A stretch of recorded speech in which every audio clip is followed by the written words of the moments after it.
Boa tarde. Tudo bem com vocês? Estamos hoje vivenciando um momento bem especial, né?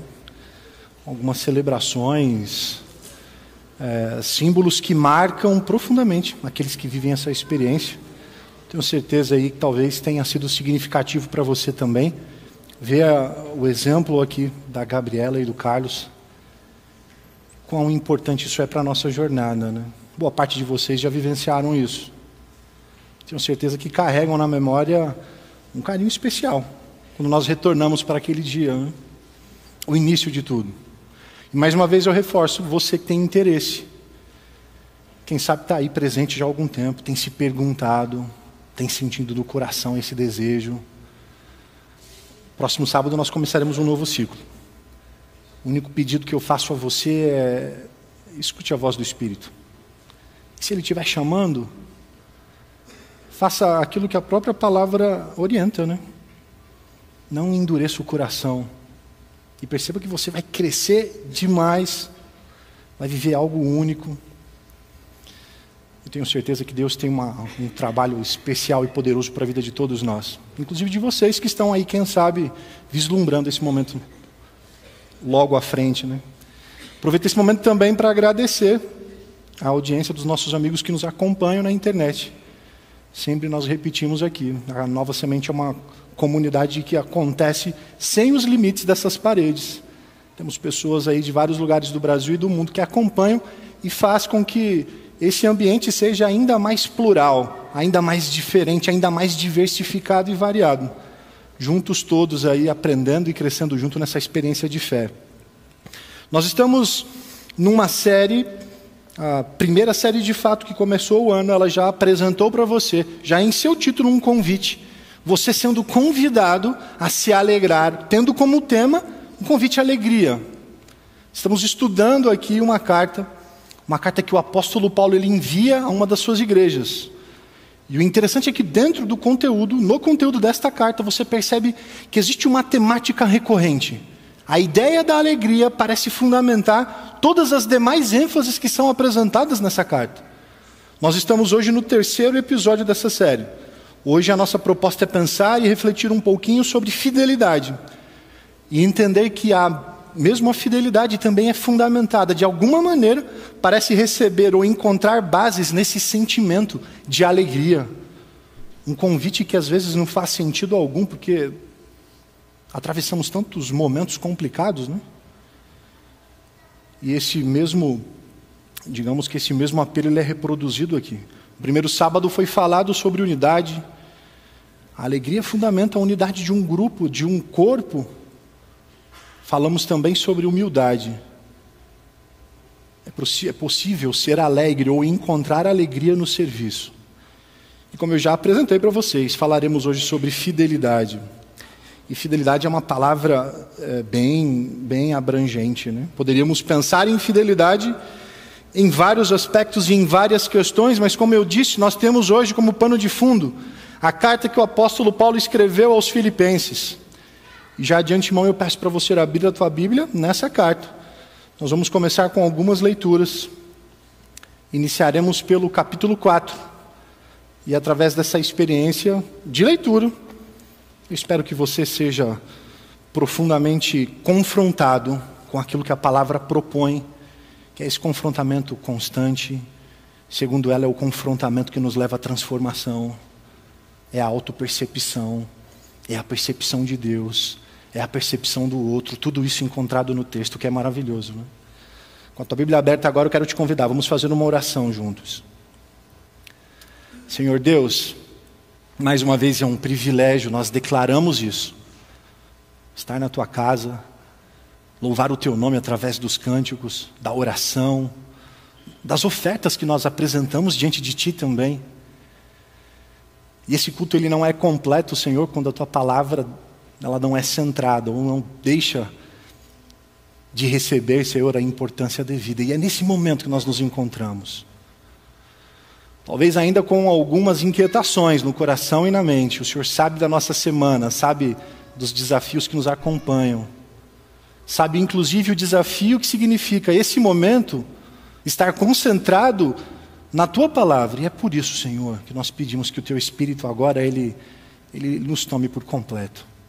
Abra o nosso coração, Deus, abra a nossa mente, para que tudo o que apresentamos aqui tenha sentido. Nós precisamos ouvi-lo falar, por isso fala conosco. É o que te pedimos em nome de Jesus, Senhor, amém.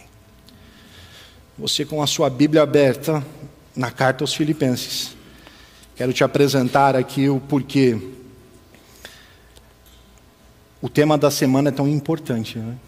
Como eu disse, são algumas ênfases apresentadas nesse texto. A ênfase de hoje, a nossa reflexão é sobre fidelidade. E a maneira como a fidelidade é apresentada nessa carta tem uma peculiaridade interessante. O apóstolo Paulo, ele apela constantemente para os seus leitores a serem fiéis. Vocês que me escutam, vocês que receberam essas cartas, vocês que agora a leem, entendam a importância de permanecerem fiéis. Esse apelo à fidelidade, ele é recorrente. E é apresentado, inclusive, na carta de várias maneiras.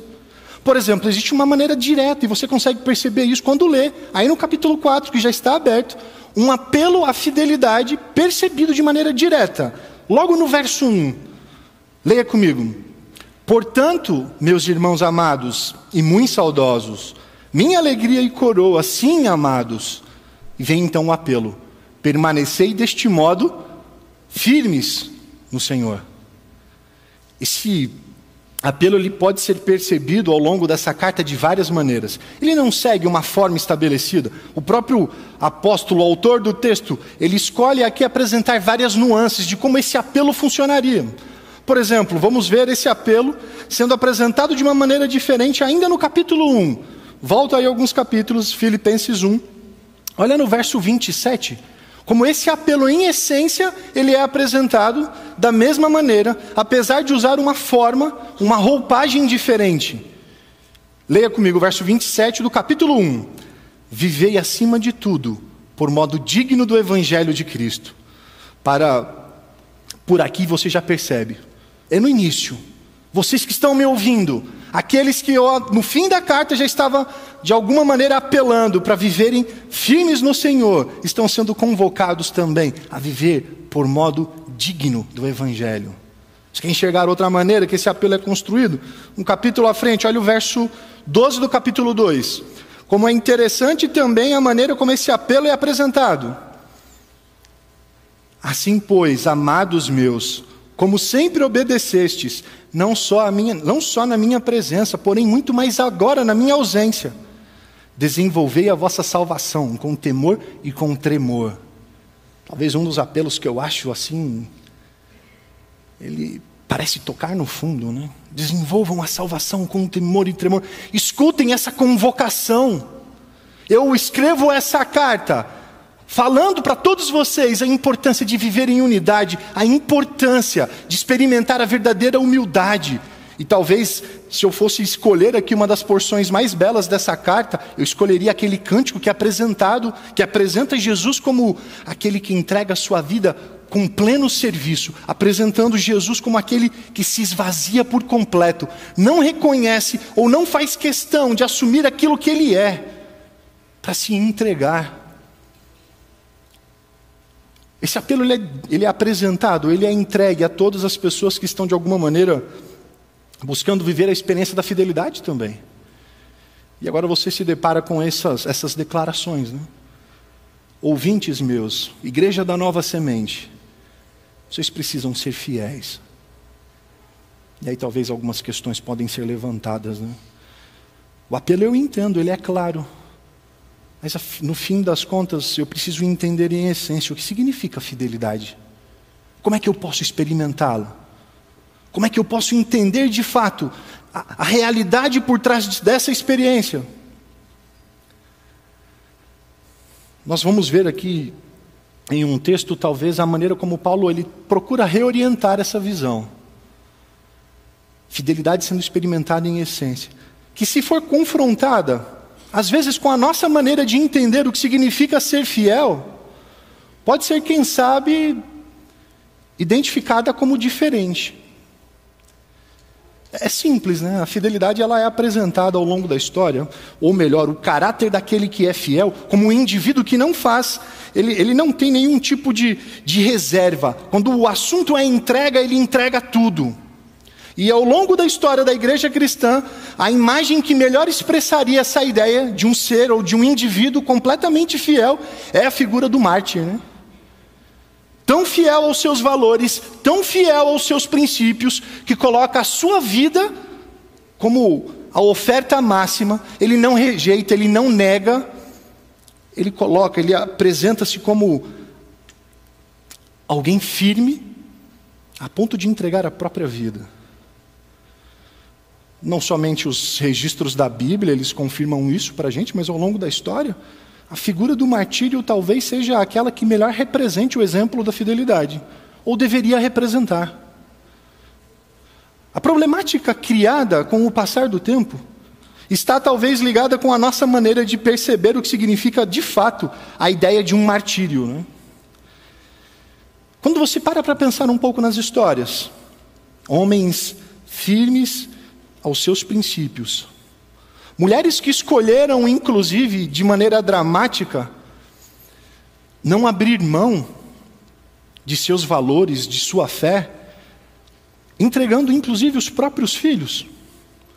Talvez um grande memorial histórico dessas atitudes extremas hoje é apresentado para nós no Coliseu. Quantos homens, por conta da sua fé, foram massacrados ali e ainda assim permaneceram firmes?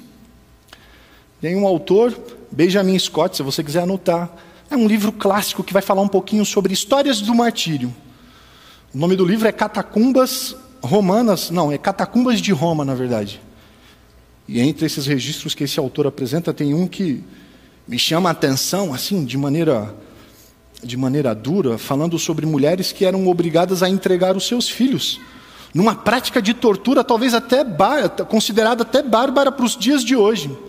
Crianças eram suspendidas no topo das árvores, e algumas aves viam ali, aves na verdade, que comem, que se alimentam de carne, e começavam a bicar essas crianças, e as mães contemplando essa cena, e era simples: para o teu filho descer, negue, rejeite essa fé que você insiste tanto em sustentar. Eu fico pensando, para uma mãe contemplar essa cena, às vezes é tão mais fácil pensar em entregar o próprio corpo, né? Falar, não, bate aí, né? Eu estou aqui para isso. A ideia de fidelidade e o preço que carrega, a característica do fiel, ela nunca foi escondida na Bíblia. O próprio Cristo deixa isso muito claro. Quando você vai lá para Mateus 10, ele apresenta para você, de uma maneira assim direta e dura, o preço do discipulado. Ele apresenta de uma maneira muito direta, ele fala o seguinte: eu quero que vocês entendam que o meu convite para todos vocês hoje é que vocês me sigam, sejam os meus discípulos. Mas olha só, pelo meu nome, ou melhor, por amor ao meu nome, vocês serão odiados. Por amor ao meu nome, vocês serão perseguidos. Por amor ao meu nome, vocês serão torturados. Por amor ao meu nome, vocês serão, inclusive, até mesmo, mortos. Os apóstolos, eles confirmam essa ideia. Vai lá para a carta de Pedro, a primeira carta mesmo, no capítulo 4, ele está escrevendo para uma igreja, ou para várias igrejas. E nessa carta é interessante, porque o convite é semelhante a esse convite que o apóstolo Paulo faz à igreja de Filipos.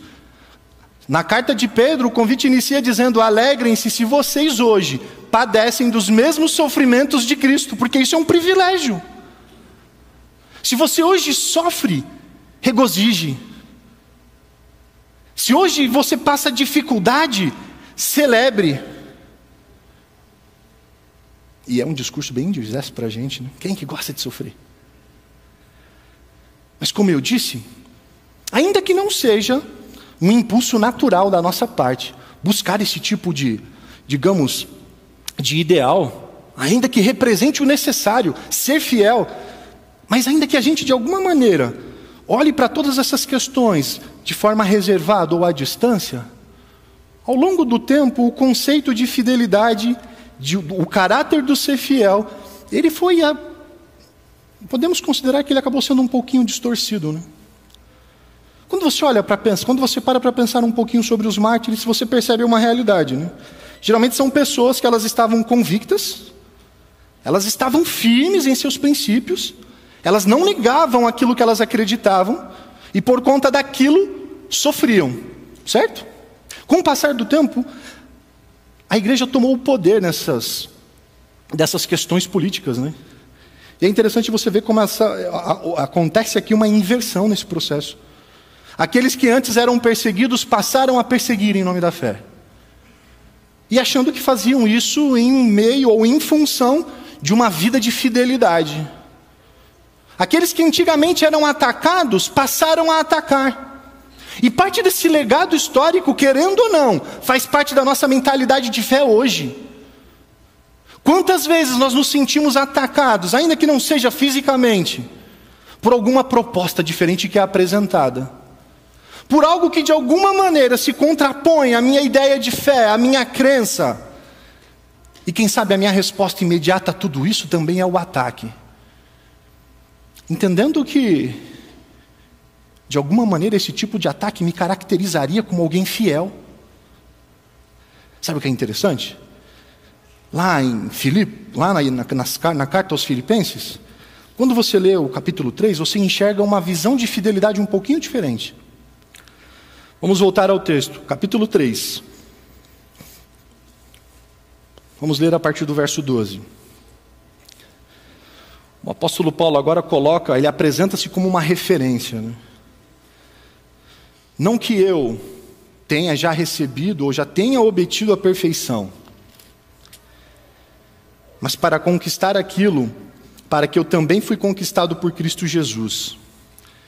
Irmãos, quanto a mim, eu não julgo havê-lo alcançado, mas uma coisa faço, esquecendo-me das coisas que para trás ficam, e avançando para as que diante de mim estão, eu prossigo para o alvo, para o prêmio da soberana vocação de Deus em Cristo Jesus.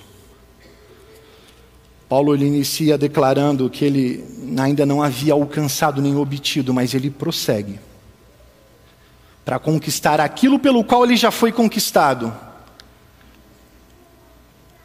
E na sequência ele apresenta como o prêmio último, aquilo que de alguma maneira resuma toda essa minha trajetória como a soberana vocação. Que em outras palavras seria o chamado divino. É vocação e é soberano. É o chamado que Deus tem para todos nós. Fidelidade aqui, à luz do que o próprio apóstolo Paulo apresenta, não tem tanto a ver, olha só como essa questão aqui ela é importante. Não tem tanto a ver com uma postura defensiva, uma necessidade de apresentar ou de lutar ou de debater por convicções, mas de reconhecer o chamado que eu e você recebemos. Fiel é aquele que vive, que não para, que se esquece das coisas que estão para trás, que mira à frente e segue em busca do seu chamado, do chamado que Deus fez para cada um de vocês, inclusive para mim.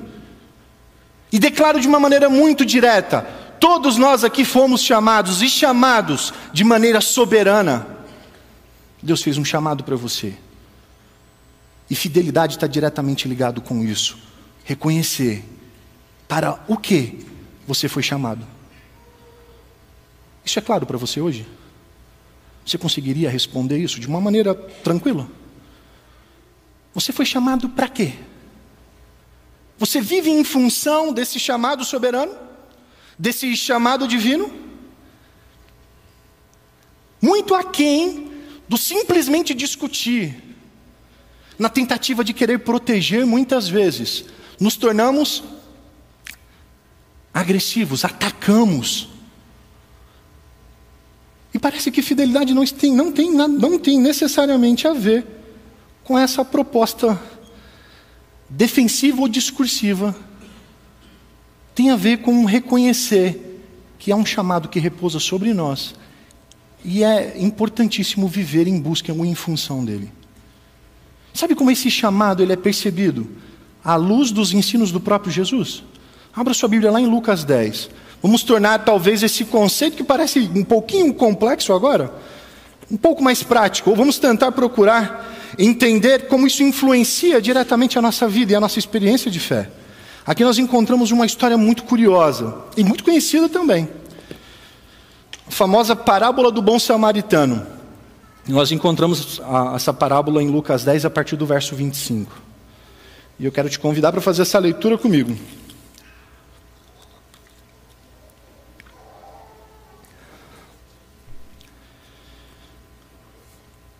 Vou começar a leitura. Eis que certo homem, intérprete da lei, se levantou com o intuito de pôr Jesus à prova e disse-lhe: Mestre, que farei para herdar a vida eterna? Então Jesus lhe perguntou: o que está escrito na lei? Como o interpretas? A isto ele respondeu: amarás o Senhor teu Deus de todo o teu coração, de toda a tua alma, de todas as tuas forças e de todo o teu entendimento, e amarás o teu próximo como a ti mesmo. Então Jesus lhe disse: respondeste corretamente, faze isso e viverás. Ele, porém, querendo justificar-se, perguntou a Jesus: afinal, quem é o meu próximo? E a gente já consegue, vamos parar por aqui para pensar um pouquinho sobre esse diálogo inicial.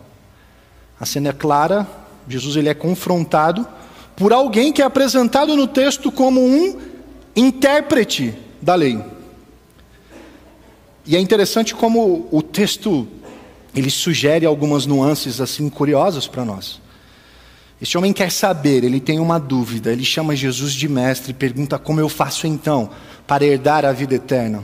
Uma combinação meio complicada, né? Fazer para herdar, será que é possível? O próprio Jesus, mesmo ouvindo esse tipo de pergunta, você percebe que ele procura responder de uma maneira muito especial, não expondo necessariamente todos os grandes erros, mas tentando chamar esse indivíduo para uma reflexão. Sabe o que é interessante? Essa mesma pergunta ela é respondida por Jesus com outras duas perguntas. Vamos lá, tenta identificar isso no texto. Olha que interessante, ele então pergunta, e no verso 26 tem a resposta de Jesus.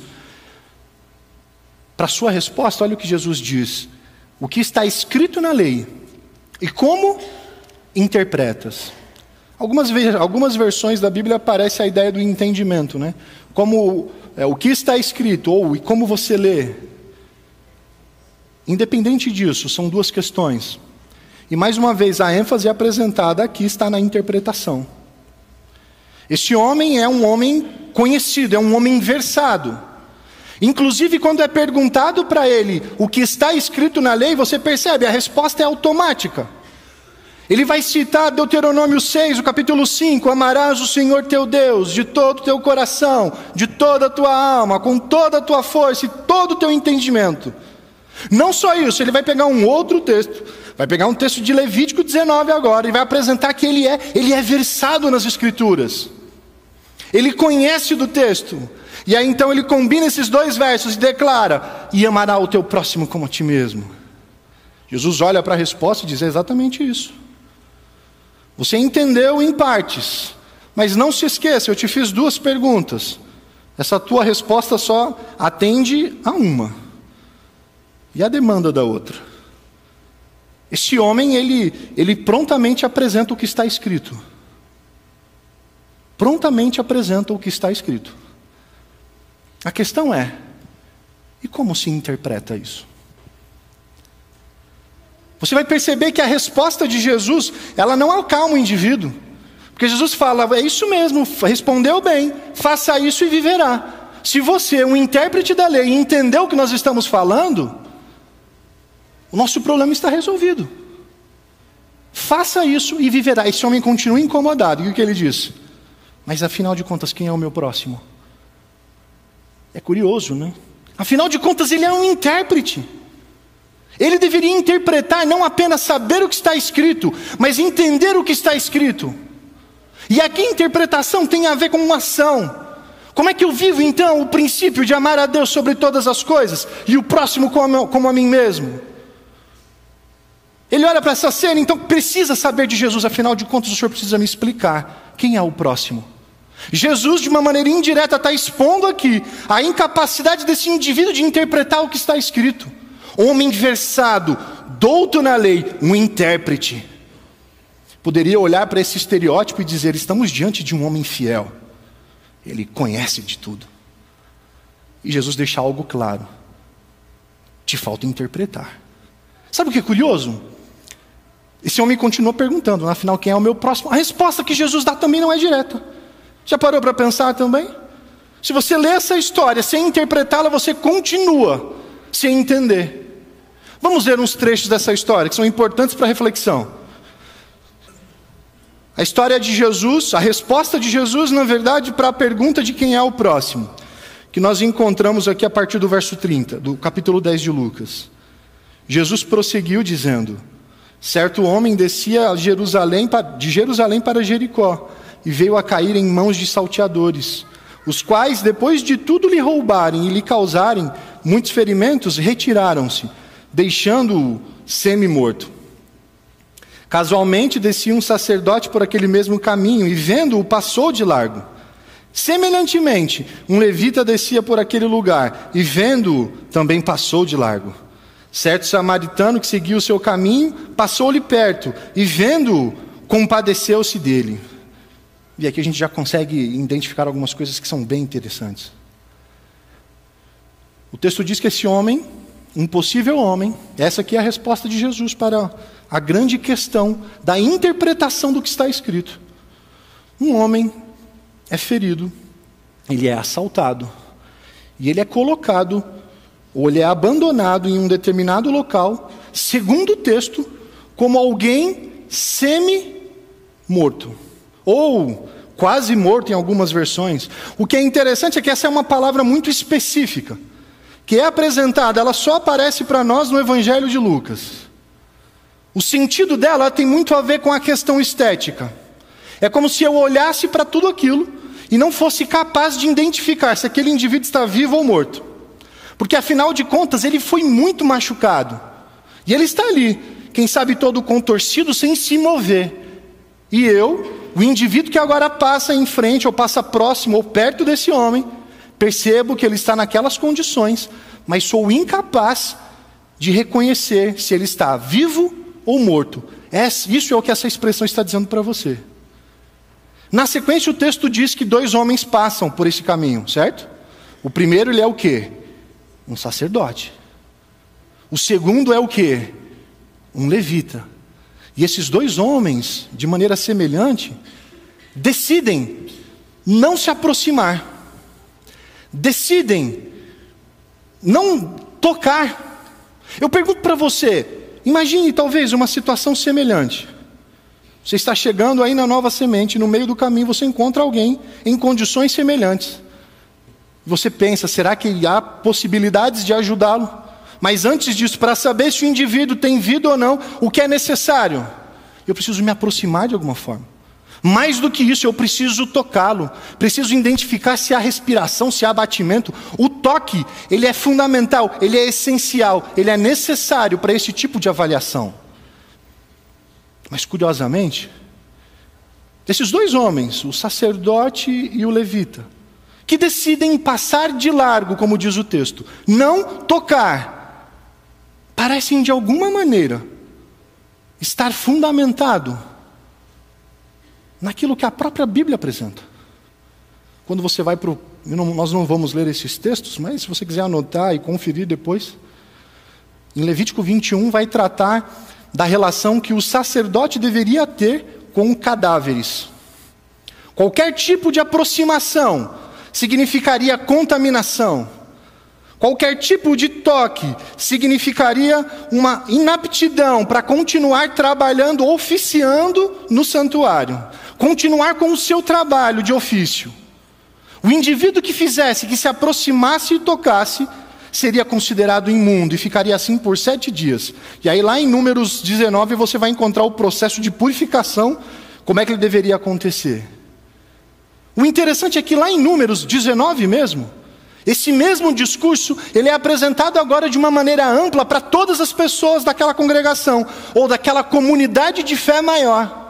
Todos vocês, dentro desse nosso contexto de oferta a Deus, nesse nosso contexto de adoração, existe algo que te classifica como impróprio, sem passar por um processo de purificação, que é o contato com um homem morto, com um cadáver.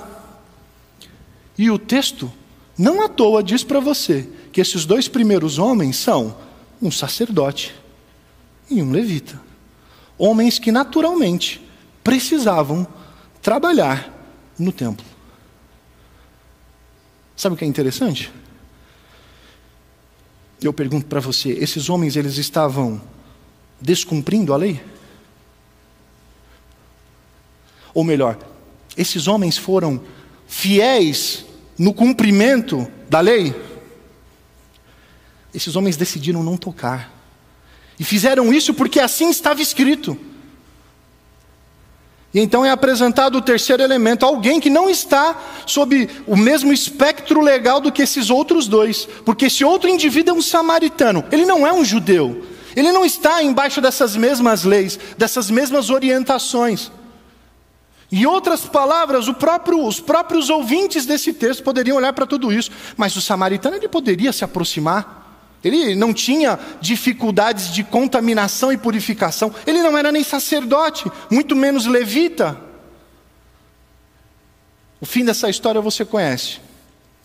Jesus vai perguntar para aquele indivíduo que estava questionando quem é que foi o próximo. Em todo esse processo, quem é aquele que dá o maior testemunho de fidelidade? É curiosa a resposta desse homem, né? Porque esse homem, ele conhece do texto. Ele sabe o que está escrito.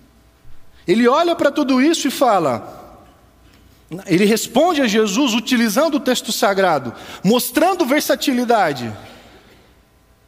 E mesmo reconhecendo essas possibilidades, mesmo ele reconhecendo que esses homens, quando escolheram não tocar, estavam de alguma maneira sendo fiéis ao que está escrito, ele mesmo reconhece que quem agiu de misericórdia foi o que se aproximou. Em outras palavras, o que ele está declarando? Esses homens descumpriram a lei, cumprindo. Esses homens foram infiéis à essência da doutrina, ou à essência desse evangelho, à essência desse chamado que eles receberam, porque eles escolheram viver pelo texto e somente pelo texto. E isso pode parecer muito contraposto com aquilo que nós falamos aqui. Porque o texto fala, mas se o texto fala ao ponto de não chegar ao teu coração e não despertar essa sensibilidade que é regida pela misericórdia, você continuará descumprindo em essência o chamado pelo qual você foi convocado. Viver fidelidade não significa adotar certos parâmetros de doutrina, adotar certos parâmetros de crenças e de fé, e simplesmente sair servindo em função disso. Isso está muito mais para um ativismo religioso do que um testemunho de fidelidade. No texto bíblico, quando esses homens fiéis, eles são destacados, por várias vezes eles precisavam parar, olhar para a instrução, enxergar nela o princípio, a essência, o que deve reger as minhas ações, e a partir disso escolher e entender que não existe fidelidade, não existe testemunho de fidelidade se eu colocar a minha relação com o próximo abaixo de qualquer tipo de ideologia, qualquer tipo de crença e de doutrina. Porque em essência o que rege tudo isso é a misericórdia. Pessoas que descumprem cumprindo. E talvez você pode estar pensando agora, como isso é de alguma forma próximo do meu dia, ou próximo da minha vida. Eu confesso para vocês que em muitos momentos eu sou confrontado com algumas declarações, às vezes com algumas posições que são completamente contrárias àquilo que eu acredito. E às vezes me sinto com uma tremenda necessidade de me posicionar firmemente diante daquilo. Como se fosse uma responsabilidade minha, testemunhar da minha fé sob o ataque. Quem sabe contemplando de longe que através disso eu vislumbraria, quem sabe até mesmo um martírio, dizendo: eu sou tão fiel ao que eu acredito, que eu ataco. Eu sou tão fiel ao que eu acredito, que nada nesse mundo me fará voltar atrás. E o texto que você acabou de ler agora fala de fidelidade sob uma perspectiva diferente. É uma fidelidade que te faz dar um passo para trás e pensar, e entender que acima da letra fria existe a misericórdia e o amor pelo que está do teu lado. Nós vivemos momentos bem complicados, né? Pensamos em eleição, o discurso dos extremos, e esse negócio mexe com a gente.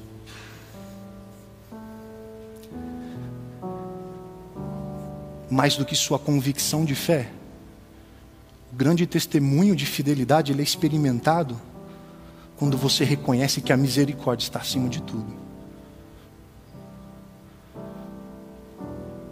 Você consegue testemunhar, e é um testemunho tão vivo e profundo que o texto apresenta como base o próprio amor.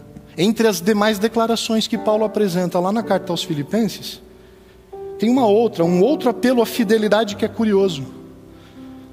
Ele declara: sede meus imitadores. Aí você olha para a vida de Paulo. Melhor ainda, você olha para aquilo que ele escreveu nessa carta. Em momentos anteriores a essa declaração, ele mesmo afirma que, diante das escolhas, se ele pudesse, ele escolheria a morte. Ele declara que a morte para ele é lucro. Ele fala: continuar vivendo nesse mundo, para mim é triste, no sentido de que ele me machuca. E se eu pudesse de fato escolher estar com Cristo, descansar e simplesmente esperá-lo, assim eu faria. Mas eu entendo que o maior testemunho de fé, ele não repousa simplesmente sobre a disposição de entregar a vida, a disposição de ir até o último limite, a morte, mas a disposição de querer viver em função disso. Mais difícil do que morrer por Cristo é viver por Ele. E declaro isso com segurança a vocês. Esse é o grande discurso que ecoa há tempos e tempos, e esse é o discurso que transforma. Porque quando você entende o que significa viver por Ele, o que começa a reger as suas relações, a sua maneira de lidar com as diferenças, a sua maneira de lidar com os extremos, com aqueles que são diferentes de você, aqueles que, quem sabe, creem diferente de você. Você percebe que a misericórdia aproxima, e é na misericórdia que você descobre o poder de transformação. Para essa manhã, o grande desejo, um apelo que eu faço primeiramente a mim, é entender que a minha vida, como uma grande testemunha, alguém que vive buscando viver em função do seu chamado, para alcançar o significado que o próprio Cristo me conquistou para ter, precisa ser pautada principalmente por essa simples concepção do que é, ou de como a misericórdia funciona em nossas relações. Que Deus nos ajude a não caminhar ou não cair nessa linha de extremismo religioso. Nós não somos ativistas. A ideologia não importa tanto. E não entenda isso como um discurso reducionista da fé. Como eu disse, eu te apresento com segurança que o maior poder de transformação, ele é encontrado no amor, expresso na misericórdia. É quando eu decido agir de maneira graciosa, que as outras pessoas percebem graça. Que Deus nos abençoe.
Vocês já perceberam quão alegre é a alegria que pode ser experimentada quando você decide que o centro do teu testemunho é a misericórdia?